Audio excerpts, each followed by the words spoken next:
انت عارف ان فيه تاجر زيوت حرامي ونصاب وغشاش بس عنده نص ضمير، وواحد تاني حرامي ونصاب وغشاش وما عندوش ضمير ولا يعرف رب ولا دين. عايز تعرف ايه الفرق؟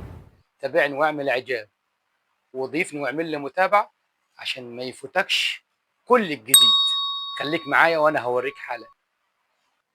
تاجر الزيت الحرامي والنصاب واللي بربع ضمير بيعمل ايه؟ بيدور ويشوف الزيت اللي مقارب على اللون باللون، بيلعب على حته اللون. تخيل. اي أيوة والله العظيم بيلعب على حته اللون. يعني مثلا جيركن موبل اكس 3 ام اكس ده معدي 2000 وكتير. بيعمل ايه؟ بيجيب نفس اللون بنفس النوع بنفس لون الزيت بنفس الدرجه من شركه تانية، بس تفرق معاها 1000 جنيه ولا حاجه، اقل 1000 جنيه. تمام. اوريك ازاي عملي بيتعامل ازاي باللون. هوريك. يعني مثلا عندنا كوب فاضي اهو، هنحط مثلا منه شويه من الزيت الموبل اكس 3. بص على اللون ده كده، بص على اللون وركز فيه كويس.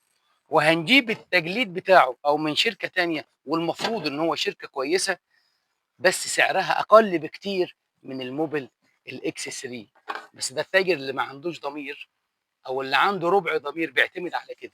تخيل بص كده، بيلعب على حته اللون. تقدر تفرج لي فين الموبل وفين الزيت التجليد او الزيت اللي من شركه تاني؟ الاثنين نفس اللون والاثنين نفس الدرجه، بس ده اقل من ده في السعر بكتير، وبيحط الفرق وعامل ان هو كده. يقول لك ما هو كله زيت. لا مش كل زيت. اوريك نوعيه تانيه. تابعني هتتجنن. بيجيب ايه؟ بيجيب مثلا جيركن ام اكس اللي ثمنه معدي 3000 بكتير. تمام. يجيب مقابله جيركن تاني نفس اللون، وانا هوريكم دلوقتي عملي. تعالى كده يا حوده بص. يعني مثلا نحط شويه جيركن ام اكس، زيت ام اكس اصلي، في جزازه زي كده. بص خلي بالكم من اللون وركز كويس. وهنجيب الجيركن التاني اللي هو دور عليه وعرف ان هو نفس اللون من شركه تاني. تمام. فرق الجيركن ده من الجيركن ده ثمنه 1500، ده ثمنه 3200 او 3300. احسبوها انتوا وانت تعرف الفرق بيحط في جيبه ازاي. بص اللون عامل ازاي. انا عامل كرتون على الجيركن مداري المنشور البوست باسم الجيركن عشان ما ننشرش الاسم ده والناس تتعلم الغش. ده ام اكس الاصلي ابو 3300 جنيه، وده الشركه الثانيه اللي ثمنه 1500 جنيه.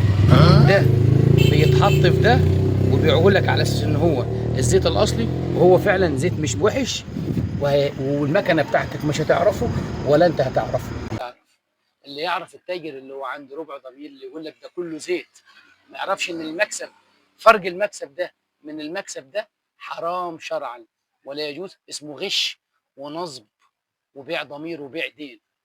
خليك مع النظيف، هتفضل طول عمرك نظيف. وتابعني وهتلاقي مني كل جديد. السلام عليكم.